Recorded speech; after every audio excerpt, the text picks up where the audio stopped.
Boa noite, telespectador da TV Vila Velha. Estamos novamente aqui para o nosso encontro nesta quinta-feira para falarmos de política do dia a dia. E hoje quero abordar um pouco de história. Um pouco de história, mas para falar da nossa realidade. Né?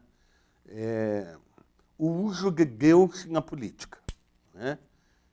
A utilização de Deus, né, da fé das pessoas na política. E eu fui usar um exemplo, fui ver quem foi um grande religioso que se utilizou da política e cheguei ao encontro de Cícero Romão Batista, o famoso padrinho Cícero, lá do Nordeste, uma pessoa que é tido como um santo. Cícero Romão, nasceu Cícero Romão Batista, né? Mas conhecido como Padre Cícero. Ele nasceu em Crato, no Ceará, em 1844, e ele se formou no colégio de padres, né? Ele se tornou ordenado, ele foi ordenado, né, presbítero. O reitor do colégio não queria, achava que ele não tinha vocação para ser presbítero, para ser padre, mas mesmo assim, Cícero Romão Batista se formou, né, e em 1870, né, ordenado padre, ele foi para o sertão do Ceará. Ele primeiro foi para a Bahia e depois foi para o Ceará. Ele terminou no Cariri, que é uma região muito pobre do Ceará, e lá, né, ele fundou suas bases, né, na Igreja Católica. E muita gente dizia que ele fazia milagres. Era muito comum um milagre, e sempre tinha algum milagre próximo ao padrinho Cícero. Só que Cícero Romão Batista era um baita de um político. Vamos falar bem a verdade, né? Eu sei, com todo respeito ao povo nordestino, com todo respeito ao que eles veneram, que é a figura do Cícero, mas eu estou falando do Cícero homem, né? Do Cícero político e, principalmente, do Cícero habilidoso nas negociações políticas. Então, se utilizou muito da fé do povo para se manter no poder. Ele, a partir de determinada época, ele foi, inclusive, punido pela Igreja Católica. Em 1889, com a proclamação da República, ele viu uma oportunidade única com a separação da Igreja, porque até então, na Constituição de 1824, a Igreja se misturava com o Estado. Com a proclamação da República e com o positivismo, né, que vem impregnado na Constituição nova, elaborada por Rui Barbosa, houve a separação do Estado com a Igreja. E Cícero viu uma oportunidade muito grande ali de, eu não vou só ficar com a religiosidade e com a religião, né? Eu vou também entrar na política. E Cícero Romão Batista começa a influenciar politicamente na região. Tanto é que, em 1892, a própria Igreja Católica proíbe Padre Cícero Romão Batista de rezar missa e de ouvir confissão. Porque, obviamente, a confissão é um mecanismo bem pesado, né? E calcula a força que tinha o religioso com o conhecimento do que acontecia com as famílias. Porque a confissão, né, leva ao conhecimento do pároco coisas ruins que acontecem com as famílias e coisas boas. Né? Normalmente coisas ruins, né, a confissão. Né? Mas era o interesse. Obviamente que a Igreja Católica viu no padre Cícero e, para puni-lo, para tirá-lo dessa questão política, para que ele não confundisse, proibiu ele de rezar missa e de ouvir confissão. Mas Cícero, obviamente, não respeitou a Igreja Católica, continuou fazendo da mesma forma, e a Igreja não teve força para tirar Cícero de lá do Ceará, de Crato, no Ceará, e da força que ele acabou tendo ao longo do tempo. E mais do que isso, e aí que chega o detalhe, né? Porque um cristão, né? Deus era da paz, Deus era do amor, né? Pelo menos Jesus, quando vem no Novo Testamento, ele vem totalmente diferente do Velho Testamento para uma pregação de amor, de fé, de carinho, de atenção com o próximo. E não é isso que a gente vê, né? Política é o mundo mundano. Por isso que eu sou terminantemente contra esse negócio de é o pastor que é candidato. Pastor não deveria ser candidato, é o homem que é candidato. Quando usa a alcunha de pastor, está usando a fé dos seres humanos, né? A fé, para galgar situações que sem a fé ele não conquistaria, né? E o Cícero foi assim. E daí agora eu vou contar a verdadeira história do Cícero. Cícero, quando viu em 1889, essa separação da igreja, ele viu que ele tinha o poder na mão com a confissão, com a fé, né? E ele poderia usar aquilo para fazer política e para ter o poder na mão. E ele conseguiu um grande parceiro que se chamava Floro Bartolomeu da Costa. Floro. Júnior, dá para pesquisar aí o Floro Bartolomeu da Costa. Você poderia colocar a foto dele aí para nós ver? Está na tela? Então tá aí. Esse é o Floro Bartolomeu da Costa. Médico. Ele é formado em medicina pela Bahia, e depois ele era baiano, ele vai para o Ceará e vai trabalhar com o padre Cícero Romão Batista. Ele, além de médico, era rábula e era político. Volta aqui comigo, Júlio, aqui comigo, novamente. O Floro, esse que nós acabamos de mostrar a foto, ele era o político, era o braço político do Cícero Romão Batista. Fizeram uma parceria muito forte. E o Cícero Romão Batista, junto com o Floro Bartolomeu da Costa, estabeleceram que governariam parte do Ceará. E como de fato o fizeram por muito tempo. Eles dividiam esse poder cearense com uma família. Eu até quero ler aqui o nome da família, Accioli. A família Accioli. Eles tinham uma parceria com o coronel Accioli, que esse coronel Accioli é o que mandava no Ceará e que aceitou essa divisão de poder.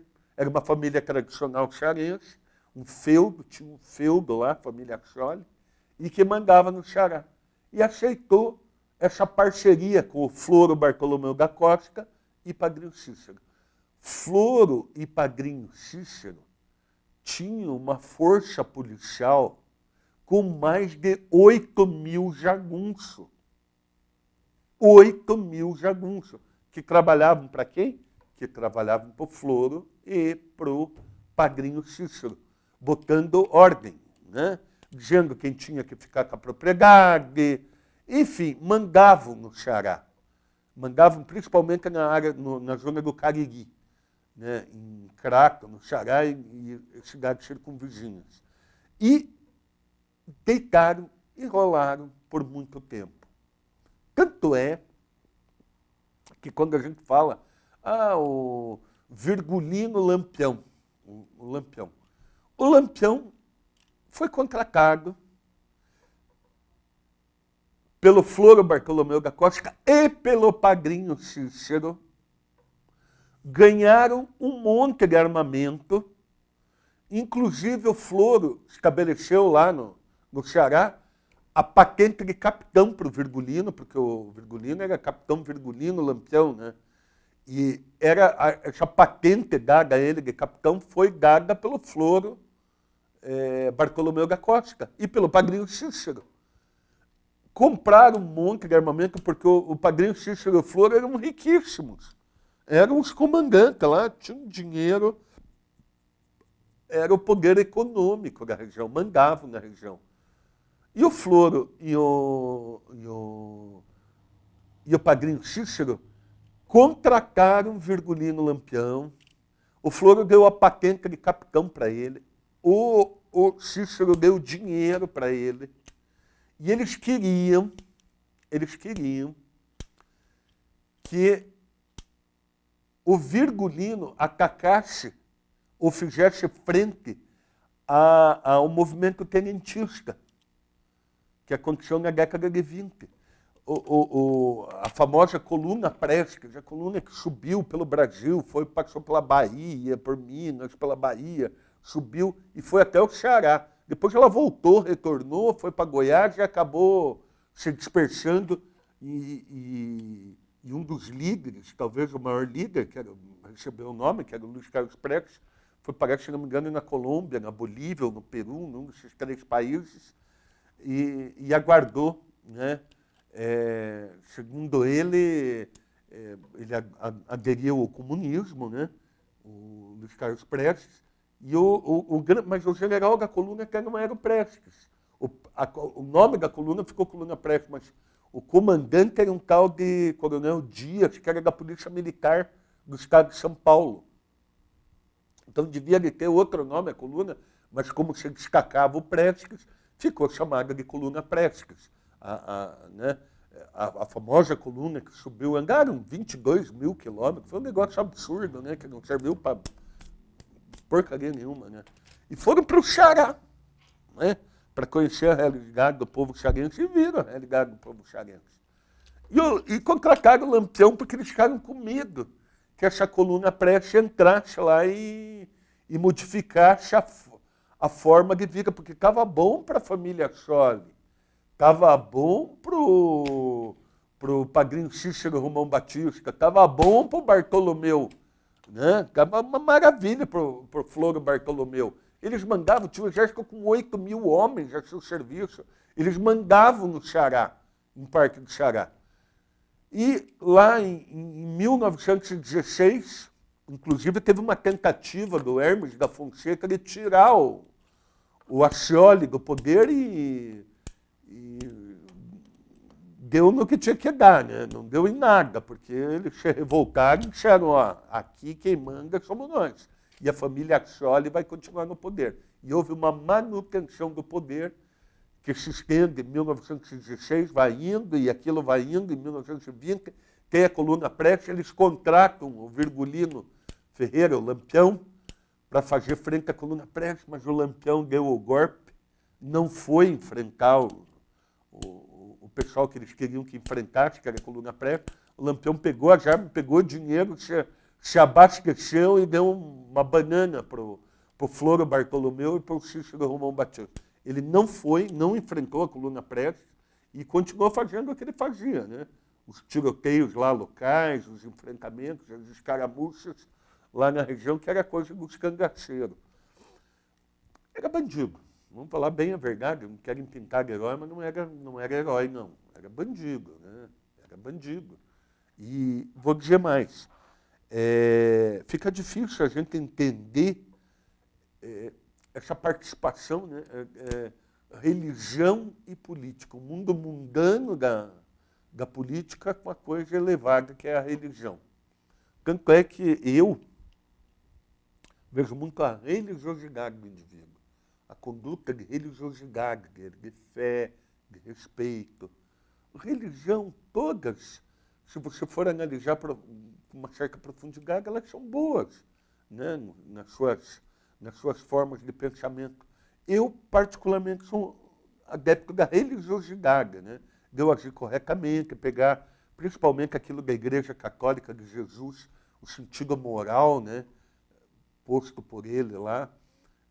E ele próprio não queria que houvesse uma comercialização da fé, deixou isso bem claro quando ele expulsa os comerciantes do templo, né? Ele queria algo diferente, que infelizmente a gente está vendo muito pastor, as próprias religiões fazendo parte. Nós vimos o processo político agora aí da eleição de conselheiro tutelar, as igrejas participando, querendo colocar a gente lá num confronto entre pensamentos, né, mesmo cristãos, mas que se confrontaram ali, neopentecostais com católico. A gente vê uma participação e eu não entendo o sentido disso. Eu não entendo o sentido disso. Eu já falei aqui que eu gostaria da minha igreja, que é a católica, participando, mas de que forma? Eu acho que não participando da política, mas de orientação. Essa é a melhor participação da formação cultural e de conhecimento do indivíduo. Eu acho que a igreja pode fazer isso. Agora, quando ela participa do processo político, me lembra um pouco do Cícero Romão Batista. Né? Me lembra do Padrinho Cícero, daquela coisa de usar a fé, né, das pessoas com uma finalidade política nada elevada, né? Muito do mundo mundano, né? Porque a política é o mundo mundano, né? O que tem de coisa errada. Então você é contra a participação da igreja? Eu, particularmente, sim. Os caras é laico.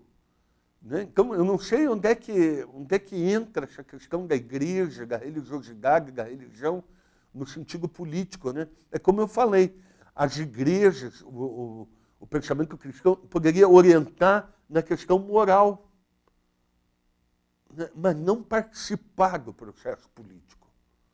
Não usar a alcunha, né? O padre, eu lembro do padre Roque Zimmermann, agora pastor Ezequiel. Eu não vejo com bons olhos isso.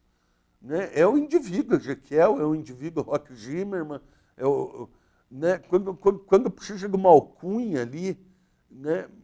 Que se utiliza da fé das pessoas, eu acho que já é uma coisa que me impacta. Né? Existe um impacto disso, porque é uma coisa que não está certo. Né? Até porque se o pastor, o padre, tem uma comunicação direta com Deus, você quer o melhor do que Deus, dá a impressão de que aquela pessoa que entra na política, porque o canal de comunicação com o maior não está funcionando. Né?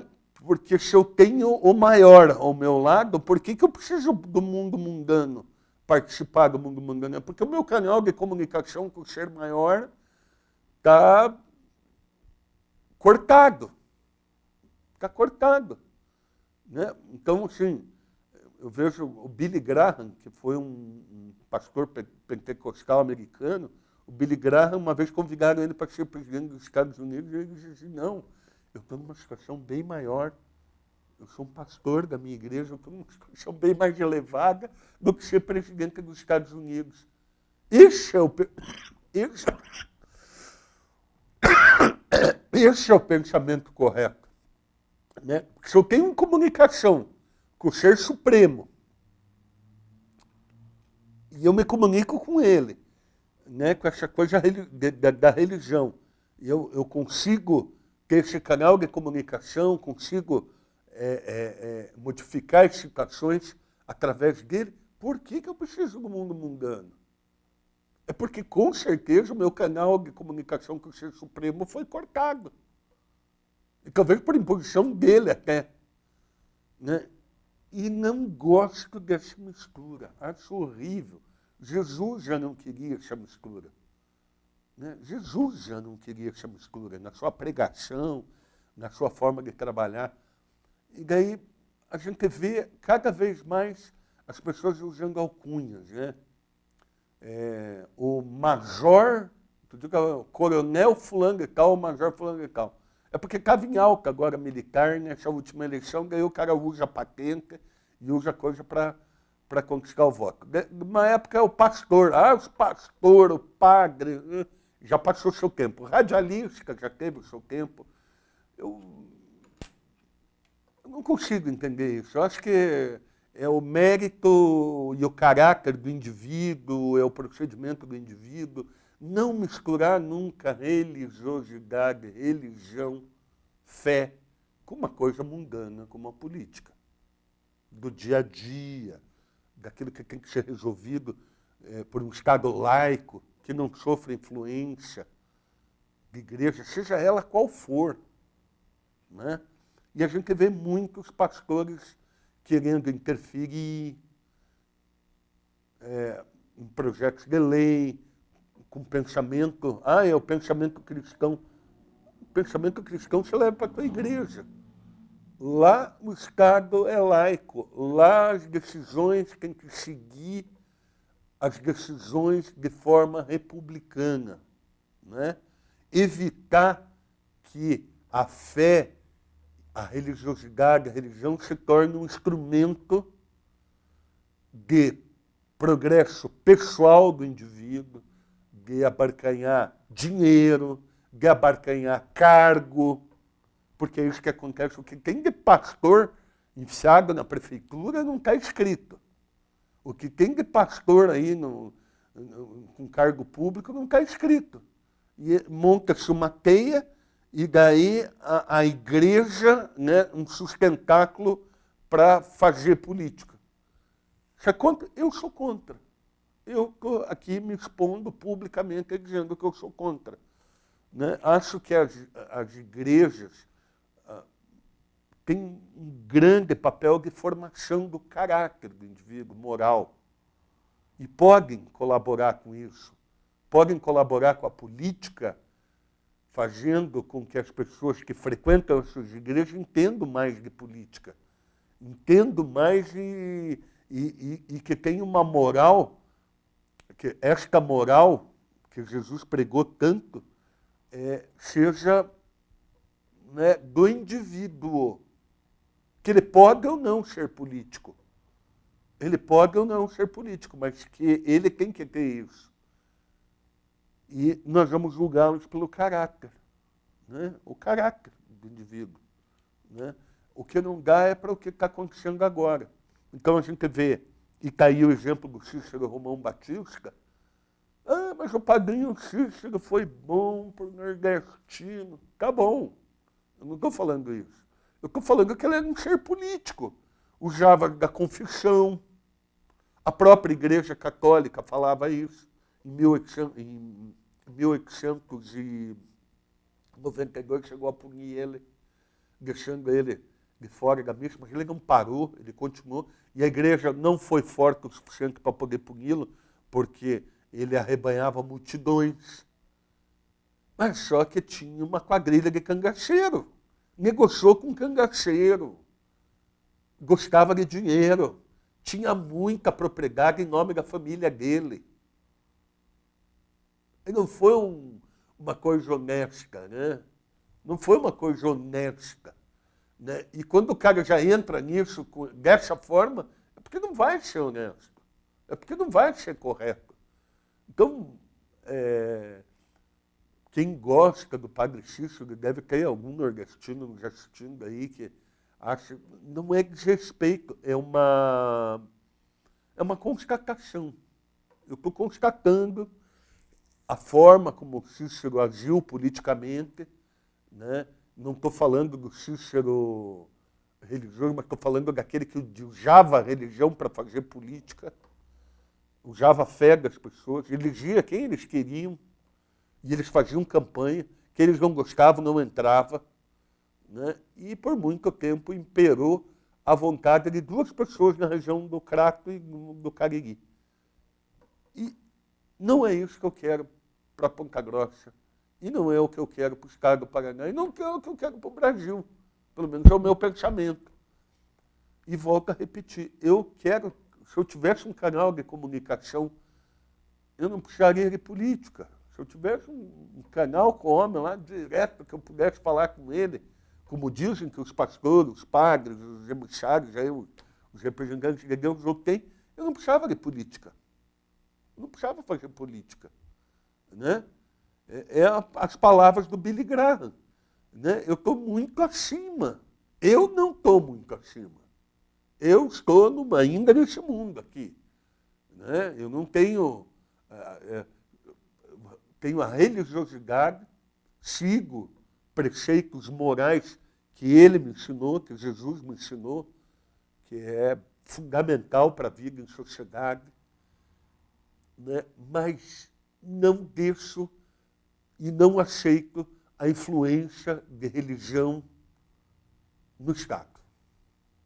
Não posso aceitar, até por tudo que aprendi na vida, pelo conhecimento que é a minha lei, por tudo, eu não posso aceitar isso.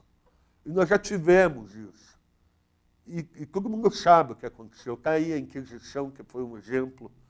Né? Tem tanta coisa que a gente tem que lembrar para evitar que a gente faça novamente o mesmo erro, cometa o mesmo erro. Então, a você, eleitor, tomar muito cuidado com essa coisa, essa alcunha que vem, né? Eu votar no pastor fulano de tal, que é um homem de Deus. Né? Se é homem de Deus, vai ficar com Deus lá. Mas não vai... Política é mundo mundano. Né? E vocês precisam ver como esse pessoal, na campanha, inclusive, fazendo coisa que Deus não recomenda na política, mas faz. Né? Um dia nós vamos contar aqui o que fazem tanto na política. E daí dizem que são emissários. Se é emissário, fica lá na igreja. Lá. Você está num templo, e obviamente aquele templo é sagrado. E se você tem um canal de comunicação com Deus, por que você precisa cair nesse mundo terreno aqui e mundano? Né? É por algum motivo. E não deve ser muito bom. Com certeza, acredito que não. Porque você não vê. Tem gente que entra na política, mas estão tudo bem de vida. Andando com carrão do ano, né? Caminhonetão, carrão, dinheiro, né? A gente não fica rico com política. Quem participa de política e sabe o que é política, na verdade a gente termina sem nada. Né? Pelo menos assim, o que a gente vê das pessoas que a gente conhece, acabou que começa a ganhar muito dinheiro, porque não ganha dinheiro com política. Política você tira dinheiro do bolso para ajudar as pessoas, muitas vezes. Agora, quando você vê alguém que só com política fez fortuna, começa a duvidar. Né? Quer ver? Tem político aí no Paraná que é 40 anos de política, está milionário.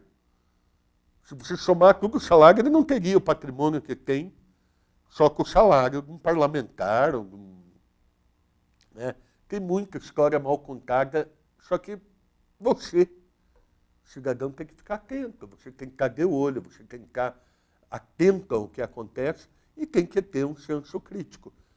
Que me perdoem aquelas pessoas que divergem da minha opinião, que acham que a religião deve fazer parte da política. Eu acredito que não deva fazer parte da política. Eu acho que é sujo, né? Usar a fé, usar o temor, porque fé também tem muito do temor, e se utiliza como uma ferramenta política para conquistar voto como se fosse o representante do cidadão que está lá no céu. E não é. Às vezes são mais mundanos do que quem está trabalhando na política e não usa alcunha de pastor, de padre, do que quer que seja. Religião tem o seu espaço e deve ser respeitada. Deve ser muito respeitada. Eu respeito muito, mas não acredito nessa mistura e gostaria, né, trouxe esse exemplo do Cícero Romão Batista, que contratou tropa com 8 mil homens, junto com o Floro Bartolomeu, despejou dinheiro, gostava de dinheiro, comprou um monte de propriedade. Né, e Jesus dizia, né, que tinha que ser, entrou com um burrico, né, com um burro e um ramo na cidade, né, sem um tostão, com as roupas farrapadas, mas de cabeça erguida. Né? Enquanto que a gente vê muita gente aí levando vantagem com a fé dos indivíduos, com a religiosidade das pessoas e fazendo muita artimanha para o seu benefício pessoal, para ganhar dinheiro, para beneficiar os seus, para fazer contratinho, para fazer acerto, para levar dinheiro, para empregar os seus, para negociar com o governo, para empregar os seus. Né? Isto é uma realidade. Isso ninguém está vendo. Né? Mas é bom as pessoas terem consciência de que isso acontece e acontece aqui, na tua cidade de Ponta Grossa. Júnior, estamos com quanto tempo já, Júnior? 30 minutos. Então, eu vou para um comercialzinho rápido e voltamos logo a seguir para terminar o programa aqui, para a gente fechar a tampa. Um grande abraço e depois dos comerciais estamos de volta.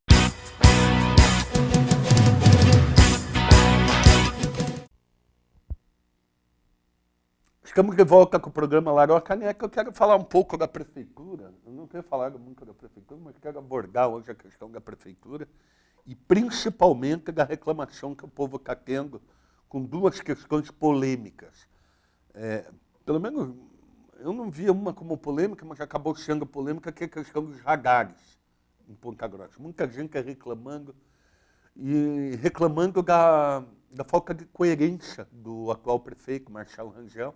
E eu me recordo, no discurso de posse do Marcelo Rangel, em 2013, né, janeiro de 2013, quando ele assumiu, ele se elegeu em 2012, eu era vereador, eu estava lá e eu vi o discurso dele.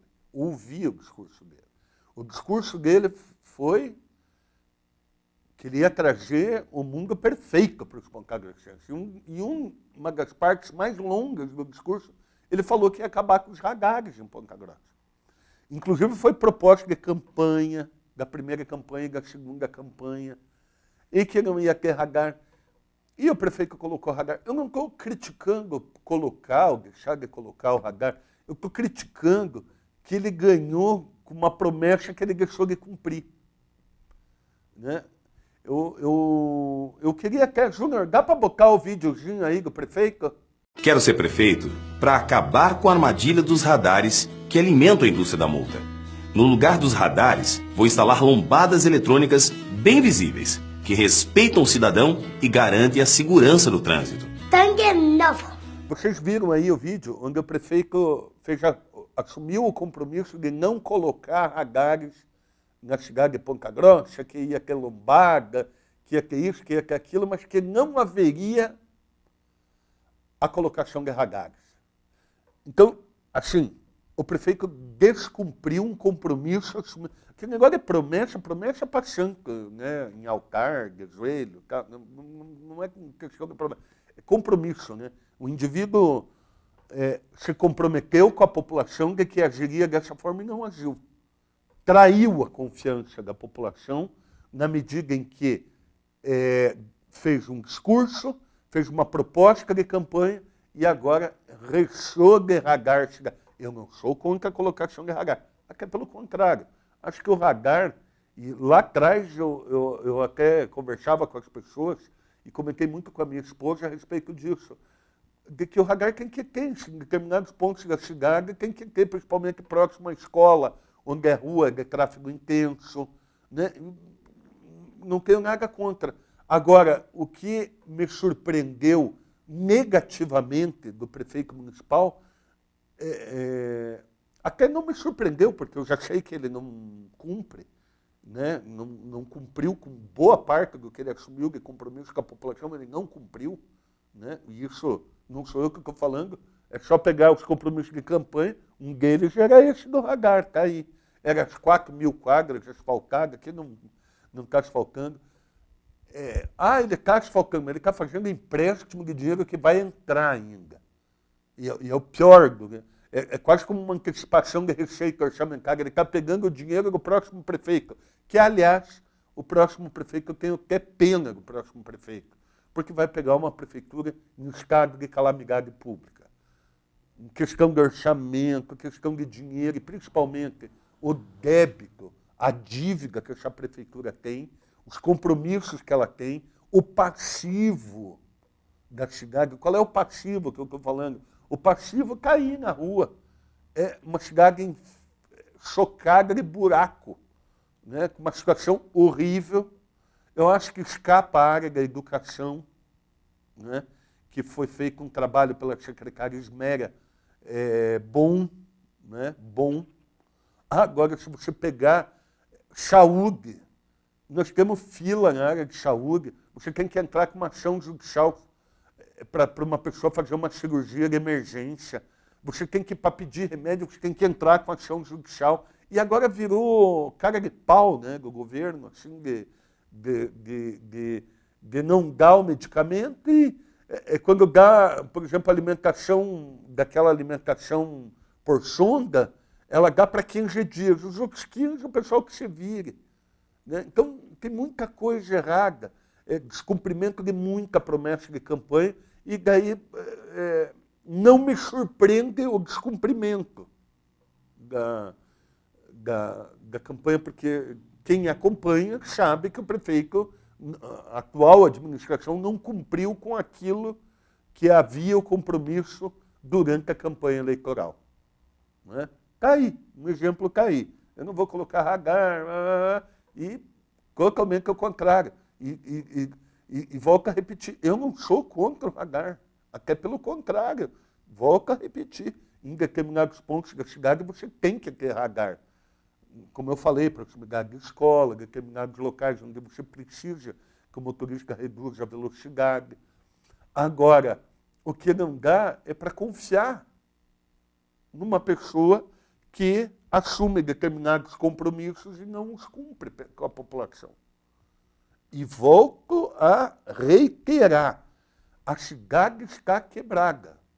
A dívida passa de 400 milhões, muito mais de 400 milhões. Eu acho que o próprio governo consegue mensurar o tamanho da dívida, porque tem dívida no judiciário, tem dívida com a Sanepar. Agora, a tentativa de renovar o contrato da Sanepar. O Marcelo, o prefeito municipal, tinha que terminar o governo. Aliás, como está demorando, né? Quando a coisa fica ruim assim, aquilo parece que dura uma eternidade. Está durando uma eternidade o fim desse mandato. Porque a coisa não está funcionando.